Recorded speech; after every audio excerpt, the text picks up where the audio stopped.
صلى الله على طه خير الخلق وأعلاها صلى الله على طه خير الخلق وأعلاها يا سيدي يا حبيبي يا شفيع المذنبين. If you try to analyze the Islamic State from a recent past, maybe just going back a few years in Al-Qaeda, you will fail. If you try to analyze the appearance of the Islamic State because of 9/11, you will fail. You will only get a small picture of what is exactly going on. The only way you can analyze what they have done, where they have come from and where they are going, is by taking you back 200 years ago to the time of Muhammad bin Abdul Wahab Najdi. Muhammad bin Abdul Wahab was born in 1703, and he was the founder of a creed that we know as Wahabiyism today.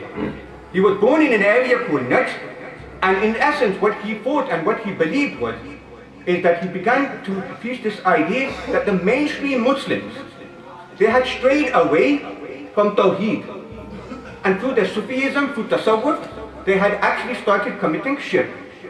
Even in his youth, his extremism was spotted. His radical nature was spotted by his own father, by his own brother Azhari. To the extent that his own brother, he wrote a book in which he criticized directly the beliefs of Muhammad bin Abdul Wahab. In 1737, he began to preach his Puritan, you could say, form of Islam. And he began with his hometown. How did he do this? He did it through a book which he wrote, which he called Kitab al-Tawheed.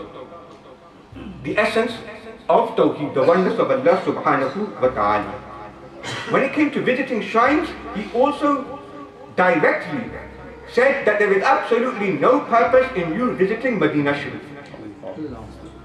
He told the Hajis that when you go on Hajj, then go to Makkah Sharif, perform the pilgrimage, and then return home. There is no purpose in visiting the final place of Sayyidina Rasulullah sallallahu alayhi wa sallam. In order to show the ordinary nature of our Prophet alayhi salatu wa salam, he discouraged people from sending salawat upon him. He didn't like this, and as we go on we will talk about this in more detail. Instead, what did he give preference to? He gave preference to the ritual. Salah, salah, salah. That perform salah, if you don't perform salah then you become a kafir.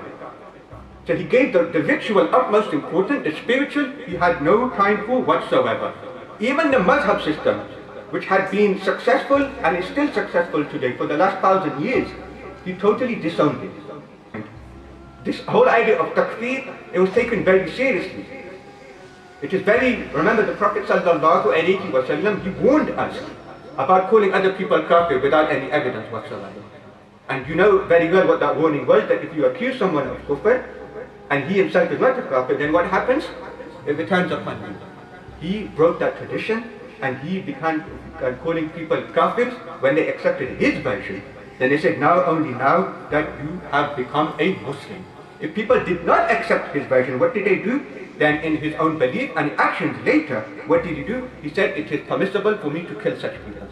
It is permissible for me to violate their women. It is permissible for me to confiscate their property as well.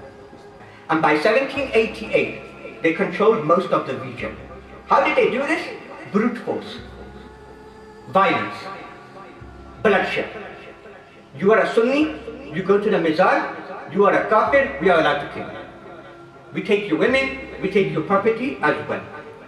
And moreover, they gave it a term jihad as well. They said that look, what we're doing is not brutality and it is not bloodshed needlessly, rather this is jihad in the path of Allah subhanahu wa ta'ala. Soon their power grew and grew. By 1800 they had control of most of the Saudi Peninsula.